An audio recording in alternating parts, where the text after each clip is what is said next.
Today, we're diving into the intense showdown around critical minerals, where the G7 is clearly drawing a line in the sand by targeting China's rare earth dominance as a threat to global supply chains.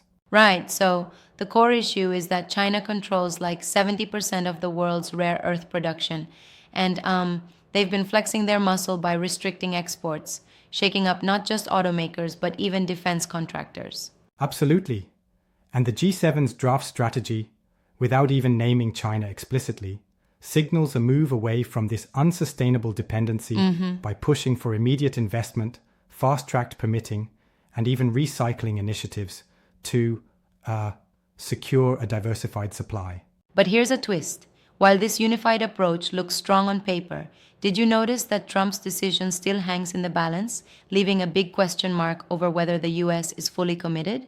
Yeah, it's like, so the hesitation could undermine an otherwise robust strategy, risking internal fractures before any real shift happens. And that's a massive geopolitical gamble. Yep, it definitely is.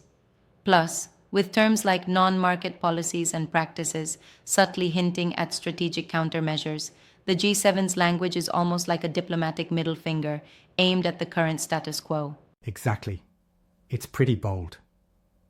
This isn't just about securing mineral reserves. It's about national security, economic stability, and basically the future of technology, defense, and manufacturing on a global scale. Yeah, And they're not sugarcoating it at all. but honestly, why do you think there's so much pushback? Isn't it risky to basically call out Beijing, knowing their strategic playbook involves flipping the switch on exports anytime they choose? That's a great point. On one hand, the plan is to diversify mining, processing, and recycling. That all takes years, maybe decades, while on the other, China's export decisions can be almost instantaneous, and that's the core of the high-stakes leverage game here. Right, true.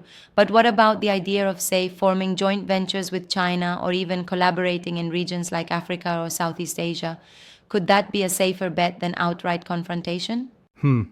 That's an interesting perspective. I respectfully challenge that point a bit.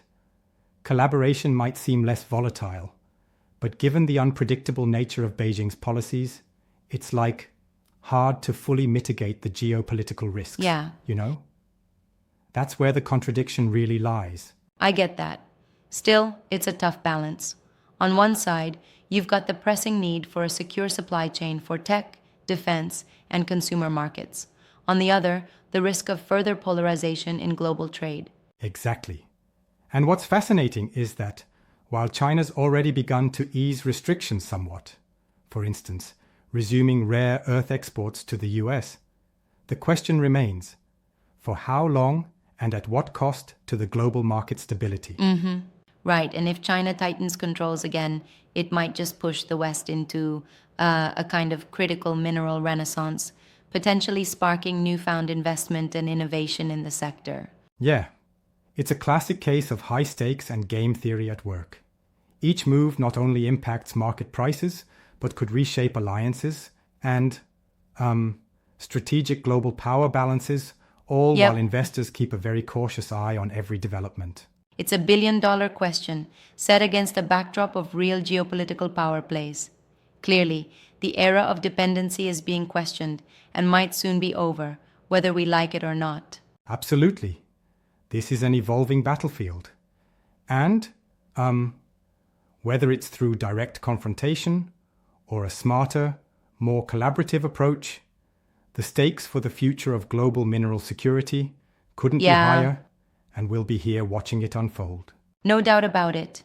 For anyone invested in tech, defense, and global trade, this is the moment to dig deep and understand what lies ahead.